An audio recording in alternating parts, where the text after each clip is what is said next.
وجودي في اسماعيليه. ده احنا اسعد يا فندم والله. حضرتك ايقونه رياضه التنس في مصر ودول الافريقيه وفي الدوليه كمان ان شاء الله. ان شاء الله. ان شاء الله. حضرتك كلمنا عن بطوله النهارده ومدى اهميتها بالنسبه للشباب وبالنسبه للشباب. بطوله النهارده دي الكاتيجوري جي 30 دي اللي هي اقل حاجه موجوده دوليا، واحنا بنجيبها مخصوص للعيبه بتاعتنا الولاد والبنات علشان يشتركوا فيها وياخدوا الاحتكاك اللازم في هذه البطولات. واحنا عندنا في الاتحاد واخدين ان احنا بنجيب البطولات هنا في مصر وبنحاول نوزعها على مصر كلها مش بس القاهره. فاحنا بنلعب في القاهره وبنلعب في الاسماعيليه وبنلعب في المنصوره وبنلعب في طنطا وبنلعب في الاسكندريه. فاحنا بنحاول ننشر البطولات دي في كل المحافظات علشان هي المحافظات الامل بتاعنا ان احنا نقدر نكتشف المواهب اللي خارج القاهره، ما نبقاش تركيزنا كله على ولاد القاهره وبنات القاهره. ممكن نقول رفع كمان من روح التنافس بينهم. اكيد طبعا اكيد. والبطوله مش بس هي بتبقى لعيبه، البطوله دي بطوله بيبقى عايزه حكام، بتبقى عايزه خبره اداريه لاداره البطوله، فكل ده بيرفع من الفكر والتنميه والتطوير للعبه التنس. نقدر نقول ايه الخطوات اللي ممكن تخلي لعبه التنس او اللي بيلعب لعبه التنس بيبقى عنده نسبه من المهاره والوعي بالنسبه للعبه؟ والله شوف، انا هقول لحضرتك حاجه. احنا عاملين مشروع مع الاتحاد الدولي ان احنا بندخل التنس المدرسي. واحنا الحمد لله موجودين هنا في الاسماعيليه في 3 مدارس في الاسماعيليه. بنروح هناك بنبتدي مبادئ لعبه التنس، مضرب بلاستيك صغير، كره سفنج، شبكه صغيره. بنروح للولاد البراعم اللي هي من 5 سنين ل8 سنين ونعلمهم ازاي التوافق ما بين النظر والايدين والرجلين، انه يبقى ماشي بمضرب البلاستيك وعليه كوره وينططها كده.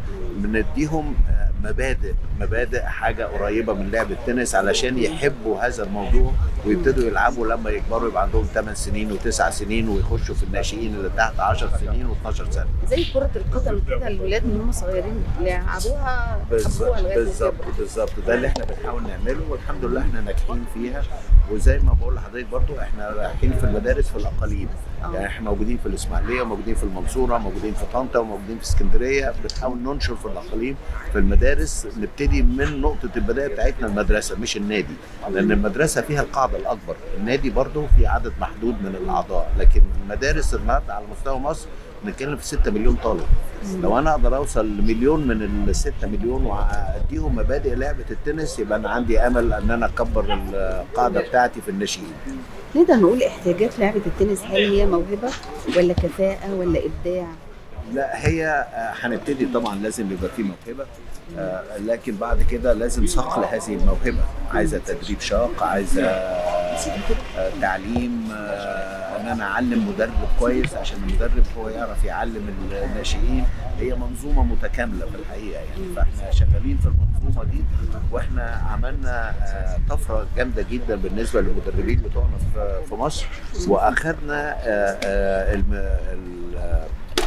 الميداليه الذهبيه من الاتحاد الدولي في تعليم المدربين. احنا البلد الاولانيه في افريقيا والدول العربيه اللي عندها هذه الميداليه، ان احنا المدربين بتوعنا على مستوى عالي جدا. من وجهه النظر حضرتك مين اكتر يعني براعه او ابداع، من الشباب الولاد ولا البنات؟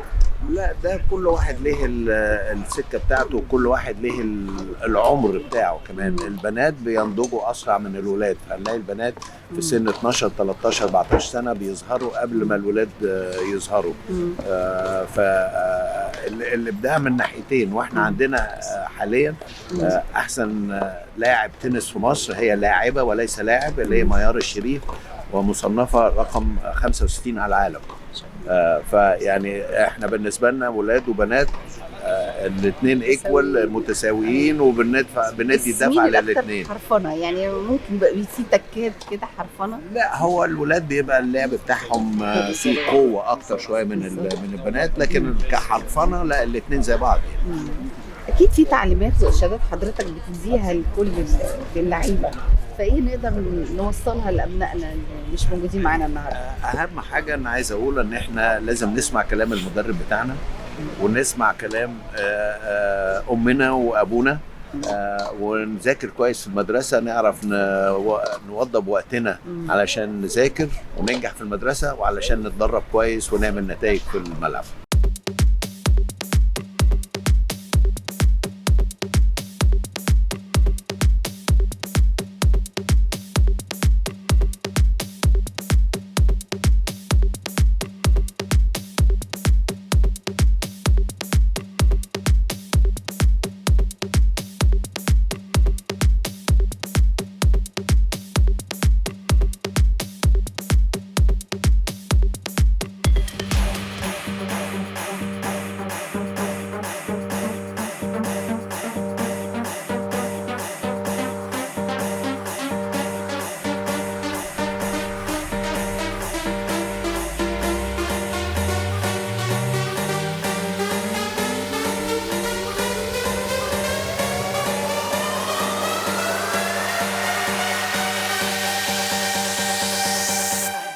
اتكلمنا عن بطولة النهارده ومدى أهميتها، واحنا شايفين في تنافس رائع بين الشباب النهارده. طب بنقول بطولة النهارده دي بطولة من البطولات الدولية للناشئين اللي بتقام في مصر كل عام. مصر ثالث بلد في العالم من عدد البطولات الدولية، عندنا 19 بطولة دولية للناشئين والناشئات في مصر. ثالث بلد في العالم، بتيجي بعد الصين وأمريكا. الصين وأمريكا طبعا قوة عظمى في التنس يعني. دي واحدة من البطولات في المجموعة الأولانية، أول 3 بطولات بيتعملوا في مصر. طبعا بنعملها خارج القاهرة. أول بطولة دولية بتتعمل خارج القاهرة بتتعمل في الإسماعيلية، عندنا واحدة ثانية بتتعمل في المنصورة، عندنا واحدة ثالثة بتتعمل في اسكندرية، وأعتقد الرابطة بتتعمل في طنطا. دول ال4 بطولات الدوليين. طبعا بنعتز بالبطولة دي لأنها أول بطولة دولية بتبقى موجودة، وكل سنة بنبقى موجودين فيها. المستوى فيها والتنافس عالي جدا. عدد اللعيبة الأجانب الحقيقة كان بالنسبة لنا الرقم اللي جم رقم كبير قوي، 56 لاعب ولاعيبة. ما أعتقدش إن هم جم في البطولات اللي قبل كده خالص. ده نتيجة نجاح البطولة. اللعيبة اللي بتيجي السنة اللي فاتت بتبقى مبسوطة، فبتيجي البطولة السنة دي. فالحقيقة البطولة ناجحة جدا جدا. بنشكر طبعا هيئة قناة السويس ونادي التنس على المجهود الكبير اللي بيعملوه معانا كاتحاد مصري لتنظيم هذه البطولة. هل حضرتك لاحظت في مجموعة من التقنيات الجديدة بالنسبة للشباب وهم بيلعبوا النهارده؟ طبعا هي التقنيات في التنس كل يوم بيبقى في حاجة جديدة. الأولاد طبعا بيشوفوا، بنبص كلنا في التلفزيون مثلا. احنا دلوقتي عندنا بطولة استراليا شغالة، اللي هي بطولة استراليا مفتوحة، واحدة من بطولات ال4 الكبرى. فطبعا الناس كلها بتتفرج على التكتيك والتكنيك بتاع اللعيبة وبتحاول تقلدهم طبعا. وده شباب صاعد وقاعد ان شاء الله يبقى حاجة جميلة في المستقبل. اكيد في نقول لعيبة بتلفت نظر حضرتك في تقنياتها او في ابداعاتها، فده بالنسبه للولاد اكتر ولا البنات؟ الاثنين الحقيقه. يمكن البنات بينموا شويه او بيبتدوا بدري شويه عن الاولاد، لكن لا طبعا تنس الاولاد مختلف. تنس الاولاد اقوى طبعا في القوه وفي سرعه الكوره، فطبعا تنس الاولاد اقوى. لكن تنس البنات الناس تحس ان هو ممتع شويه. الكوره بتبقى ابطا شويه، فيها شويه فنيات عن الباور اللي موجوده في تنس الاولاد. انا بحب اتفرج الحقيقه على تنس البنات اكتر، عشان الفنيات فيه بتبقى اكتر شويه من تنس الاولاد، اللي هو طبعا برضه ما حدش يقدر ينساه ابدا. الباور اللي فيه قويه جدا جدا جدا. بالنسبه لبطوله النهارده، الاعمار السنيه بتتراوح. اللي بيقدر يلعب بطولات الاي تي اف دي لازم يكون تحت 18 سنه، يكون اخر سنه ما تمش ال 18، اخر سنه دي 17، وبيقدر يبتدي يلعب فيها من اول 13 سنه. فمن اول 13 و14 سنه بيبتدوا يلعبوا فيها لغايه اخر سنه في 17 سنه يطلع بقى يلعب للمحترفين، بقى يطلع يلعب في البطولات الدوليه للرجال والسيدات. النصيحه اللي حضرتك دايما تقدمها لابنائنا من الشباب اللعيبه؟ الرياضه دي حاجه مهمه جدا. الواحد يلعبها من السن الصغير، يشتغل فيها منافسه. حتى لو ما وصلش للمنافسه وللممارسه بتبقى حاجه جميله جدا، بتخلي الواحد لما بيكبر بيحس باحساس ثاني خالص غير لما بيلعبش رياضه يعني. اتكلمنا النهارده عن البطوله اللي احنا شايفينها واهميتها، شايفين في حماس رائع بين الشباب والله. كلنا بنحاول في الاسماعيليه ان احنا نحولها زي هب كبير لاستقبال البطولات. بقالنا سنتين 3 اتحاد التنس بيدعمنا، وان هو يجيب لنا بطوله الاي تي اف جي 30، وان شاء الله بنتطلع ان يبقى في بطولات اكبر وليفل اعلى يعني. فان شاء الله زي ما حضرتك شايفه الاجواء عظيمه جدا، وشرفنا النهارده الكابتن اسماعيل الشافعي، هو براند للتنس عموما يعني، واجواء كلها جميله وزي ما انت شايفه كده حاجات لطيفه جدا. وطبعا كل ده بدعم كبير جدا من سياده الفريق اسامه ربيع اللي هو بيشجعنا دايما على فكره استقبال البطولات الكبيره و عمل اسماعيليه او الاسماعيليه تكون ولاعب هيئه قناه السويس المتنوعه هب كبير لاستقبال البطولات سواء محليه او دوليه. عندنا 10 ملاعب تنس، وعندنا منطقه اداريه، منطقه خدميه، وبنستوفي جميع الاشتراطات المطلوبه لاقامه البطوله. زي ما حضرتك شايفين في حاله سعاده كامله من اللعيبه واسرهم، وان شاء الله دايما نحافظ على هذا المستوى. بيبقى في اريحيه بالنسبه للعيبه لما بيكون المكان مريح طبعا بكل تاكيد، واولياء امورهم كمان زي ما حضرتك بتقول. هل بيبقى في استعدادات مسبقه بالنسبه لموضوع النادي قبل اي بطوله؟ طبعا ده الملاعب كلها بتعمل لها صيانه بالكامل، بيبقى واخدين كل احتياطاتنا من ناحيه الرعايه الصحيه، في دكاتره موجودين بصفه مستمره، في عربيه اسعاف، في كل الاجراءات المطلوبه لمواجهه اي حاله طارئه. ان جنرال بنبقى مستوفين لكافه الاشتراطات المطلوبه من الاتحاد المصري والاتحاد الدولي، لان البطوله دي زي ما حضرتك عارف دي بطوله الاتحاد الدولي، والحمد لله دي يمكن ثالث او رابع سنه على ما اتذكر يعني، وبنحاول دايما نحتفظ بالمستوى بتاعنا. راي حضرتك الشخصي بالنسبه لبطوله النهارده، وايه اللي لفت نظرك بالنسبه للاعبين؟ طبعا احنا البطوله دي زي ما قلت لحضرتك فيها يعني دي اكتر بطوله شارك فيها عدد لعيبه من خارج مصر، تبقى فرصه كويسه جدا للاعيبه المصريين هم يحتكوا، تبقى فرصه للجمهور المصري او الجمهور الاسماعيليه ان يجي يتفرج على رياضه التنس على مستوى متقدم. طبعا في مستوى اعلى، وان شاء الله مع الاتحاد المصري للتنس هنحاول ان احنا نجيب حاجات اعلى، انما ده مستوى متقدم يقدر الناس تشوف رياضه التنس كويس قوي، وتشوف مستويات عاليه تقدر تشجع اولادها بعد كده على ممارسه تغذيه. نصيحه اخيره كده لكل ابناء اللاعبين او لسه هيلعبوا؟ العب رياضه، اي رياضه. الرياضه لازم تخليها جزء يعني جزء اساسي في حياتك، والساعات اللي تحددها للرياضه لازم تحتفظ بيها وتخليها دايما في برنامجك اليوم. احنا بنتشرف بان احنا بنستضيف النهارده البطوله الدوليه ITF G30. البطوله بيشارك فيها معظم لعيبه المنتخب المصري للتنس، ومعانا كمان مجموعه كبيره من 56 لاعب ولاعيبه من دول اوروبيه وامريكا واسيا، وفي كمان دول عربيه. شرفنا السنه دي اول مره يجي لنا دول عربيه زي لبنان والكويت واليمن. فالحمد لله احنا البطوله السنه دي بنتشرف باستضافتها، وعندنا فيها ادوار تمهيديه بدات يوم السبت اللي فات واشتغلت لمده يومين السبت والحد، والادوار ان هي بدات من اول يوم الاثنين، وان شاء الله معانا لغايه يوم 19 يوم الحد باذن الله ان شاء الله الدور النهائي باذن الله وتسليم الجوائز ان شاء الله. ان شاء الله. اكيد بيبقى في استعدادات مسبقه بالنسبه للنادي، وهو يعتبر رقم واحد بالنسبه للاستعداد النفسي لاي لاعب بيلعب في اي مكان. طبعا هو احنا عندنا في النادي هنا 10 ملاعب تنس، ملاعب كلها الكلي والملاعب اللي هي ترابيه. طبعا تجهيز الملاعب الترابيه بيحتاج مجهود اضافي غير الملاعب اللي هي الهارد اللي موجوده في دول اوروبا وامريكا. طبعا هم بيستعملوا النوعيه دي من الملاعب عشان الامطار عندهم بتبقى غزيره معظم ايام السنه، فما يقدروش ينظموا بطولات على ملاعب ترابيه. احنا الحمد لله ربنا كرمنا، وفي مصر وفي اسماعيليه كمان عندنا الجو متميز طول السنه، وحتى الجماعه الاجانب هنا عندنا بيحاولوا دايما ان هم ما يفوتوش بطوله اسماعيليه. الجو بيبقى مش كويس جدا في اوروبا وامريكا، ودرجه الحراره بتوصل لغايه الماينس، وفي يعني امطار وسلوب وكده، لكن احنا عندنا لما بيجوا عندنا وبيلاقوا الجو ده والشمس دي هم يعني بينبهروا بصراحه بالظروف اللي موجوده عندنا في اسماعيليه اللي ربنا اداها لنا، وبنشكر ربنا يعني الحمد لله على الجو ده. فهم بيجوا لنا كل سنه، وفي ناس يعني يحبوا يشرفونا كل سنه في البطوله دي، لكن طبعا تجهيز الملاعب الترابيه محتاج مجهود اضافي غير المجهود اللي بيتم لبقيه انواع الملاعب كلها.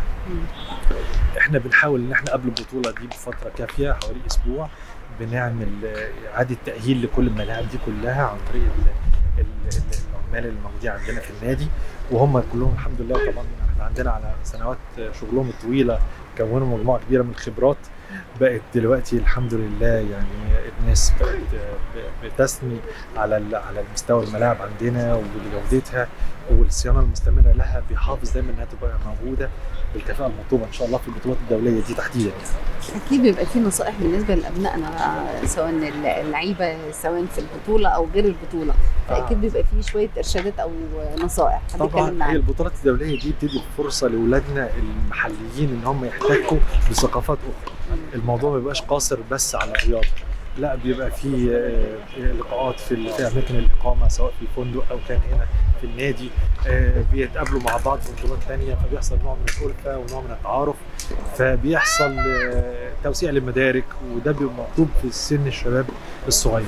البطوله دي احنا بنتكلم على الجي 30، يعني بنتكلم على بطوله ناشئين وناشئات اللي هم اقل من سن 18 سنه. في الفتره دي من عمر اللاعب واللاعبه بتتشكل شخصيته، بيتشكل الوجدان بتاعه على ضوء ثقافاته وتعامله مع بقيه اللعيبه والمدربين والحكام، بتكون شخصيه كامله ومنظومه كامله للعيبه. طبعا ده يعني بيساعد اولادنا المحليين ان هم يحتكوا بالثقافات دي، ما تبقاش فرصه طبعا متاحه قدامهم لظروف الدراسه، والسن ده طبعا لسه متعلق بالدراسه والمدارس وكده، ففرصتهم تبقى في الاحتكاك اكتر جوه البطولات اللي بتتنظم جوه مصر. واكيد بتولد روح المنافسه كمان. اكيد طبعا في حاجات كتير قوي بتشكل في شخصيه اللعيب، غير طبعا الجزء البدني والجزء اللي هو الجسدي في تشكيل عضلاته والكلام ده كله، لكن في جزء في المنتال مهم جدا يتشكل. ازاي ان انا ادير حياتي بصفه عامه، والجزء منها هيبقى الرياضه. اداره الحياه دي مهمه جدا انها تتشكل في طفل في وجدان اللعيب وهو صغير، عشان بعد كده ان شاء الله تساعده بعد كده في حياته المستقبليه باذن الله. طبعا المنافسه، الاحتكاك، الصبر على الاخطاء اللي ممكن الواحد يعملها اثناء اللعب، ازاي الواحد يعمل الكامباك، ازاي الواحد يرجع بعد ما يبقى هو حس ان الموضوع بيهرب من ايديه، انه يقدر يستعيد تاني تركيزه ونشاطه، ويقدر يرجع يستعيد الماتش اللي كان هربان منه. دي حاجات بتفيده بعد كده مستقبلا، حتى بعد ما يوقف البطولات ويعتزل. جودي محمد طويلة. بقالك قد ايه بتلعبي في بقالي 11 سنة ونص. 11 سنة ونص. كلميني عن بطولة النهارده، وانت شايفاه ان هي بطولة مهمة وتعتبر اول بطولة تعمل في محافظة الإسماعيلية؟ لا دي مش اول بطولة، يعني في كذا بطولة اتعملوا قبل كده، وطبعا البطولة كويسة قوي يعني، وبحب العبها هنا دايما، والملاعب بتبقى كويسة والتنظيم كويس، كل حاجة فيها بتبقى كويسة يعني. لعبتي انت النهارده؟ كسبت يعني الحمد لله بنت روسية والله. اخدتي وقت قد ايه في الاستعداد للبطولة؟ كان عندي يعني شهر مثلا، كان عندي فيه ما عنديش بطولات، فكنت بتمرن فيه الشهر ده. بس بعد كده دخلت كان عندي بطولة قبل دي بعدين دي. بس هل في فرق بين البطولات الدولية والبطولات المحلية ولا ما فيش؟ اكيد بتفرق يعني، في التنظيم بيبقى احسن طبعا، وبرده بيبقى فيه بقى اجانب بيبقوا كويسين، بيبقى يعني البطولة بتبقى اصعب يعني اكيد من المحلي يعني. البطولة المحلية دايما بنبقى عارفين لعب بعض وتقنيات بعض، لكن الاجانب هل انت بتذاكري مثلا او بتتفرجي على لو يعني لو واحدة هلاعبها مثلا ساعات بروح اتفرج على ماتشها او كده عشان اعرف لعبها، وساعات ببقى ناس ما اعرفهاش فبنزل بقى على حسب اللعب يعني بتعامل معاهم يعني. بس بالنسبة للبطولات، بتفرق البطولة المحلية عن البطولة الدولية بالنسبة للمهارة أو الإبداع وأنت بتشتغلي؟ أكيد يعني في بطولات محلية بتبقى جامدة طبعا، بتبقى كويسة، وبرضو البطولات الدولية بيبقى كل الناس فيها بيعتبر كويسين يعني، كلهم من بره وكده بيبقوا كويسين كلهم، ما يبقاش حد وحش يعني. إيه النصيحة اللي ممكن تنصحيها للمبتدئ وللي في البطولة؟ للمبتدئ اللي هو يدخل يبقى يعني عنده ثقة في نفسه، وإن هو ما يركزش بقى ان هو يلعب حد اجمد منه او كده، يلعب عادي، واي حد ممكن يكسب اي حد يعني، وبس. والمحترف بقى يبقى يفضل عنده ثقه بنفسه يعني، ما يقللش من نفسه او كده قدام حد وبس يعني. مين اكتر لعيب حسيتي او لعيبه حسيتي ان انت نفسك تلعبي معاه؟ فين في البطوله؟ في البطوله عنها؟ لا الاجانب كلهم بحب العب معاهم يعني، مش عارفه اساميهم بالظبط، بس كل الاجانب بحب العب معاهم عادي. مين قدوتك بقى عامه في التنس عامه؟ سابالينكا. بحب اللعبه بتاعها. قوي. ايه اللي بيعجبك فيه؟ انها اجريسيف في الملعب، يعني بحب طريقتها في الملعب قوي.